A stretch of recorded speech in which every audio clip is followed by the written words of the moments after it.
Okay guys, so we are getting ready to leave. I know, are you excited, Azariah? Oh, so exciting. So I am standing with stuff needed just for him. Not for any other kids, not for myself. Actually, my coffee's over there.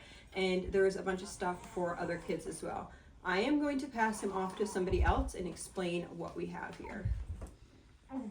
But he's also attached to some of this stuff, so he'll be right here.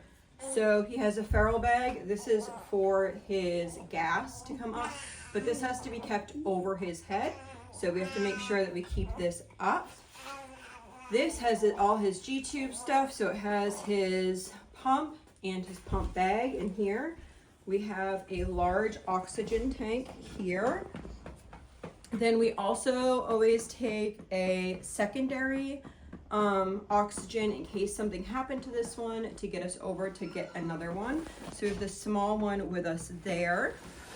This bag here is his monitor, which is a pulse oximeter that tells his heart rate as well as how much oxygen he's saturating. So when he sleeps, he needs to have this on. So we put a wrap on his foot and it will monitor that.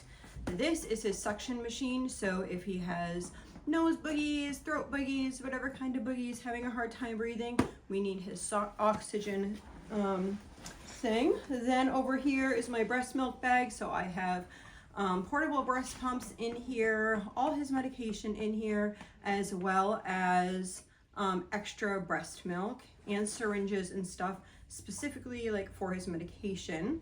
And then in my backpack, in the back, we have diapers, wipes, two changes of clothing. We have all his stuff in case we need to change his complete dressing for his G2, any extra supplies that we'd need, like stickers for his cheeks, an extra cannula for his nose, any extra like tubing type stuff for his G-tube is all found in my backpack, along with any type of creams that he would need for his G-tube site.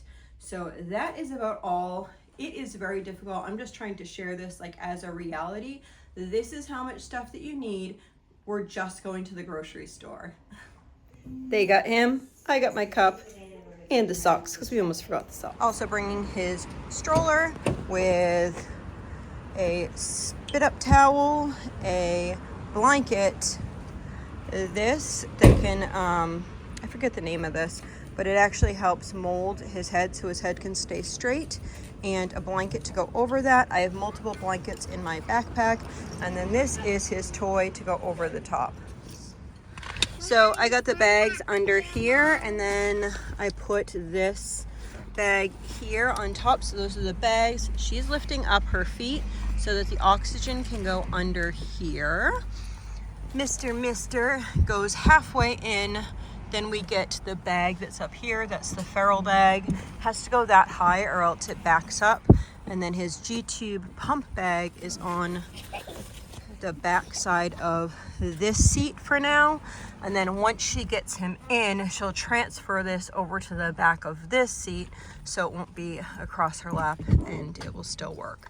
So we have to kind of do a transfer from here in, move stuff in, then move him in, and then move him into the seat, and then move the stuff a little bit over.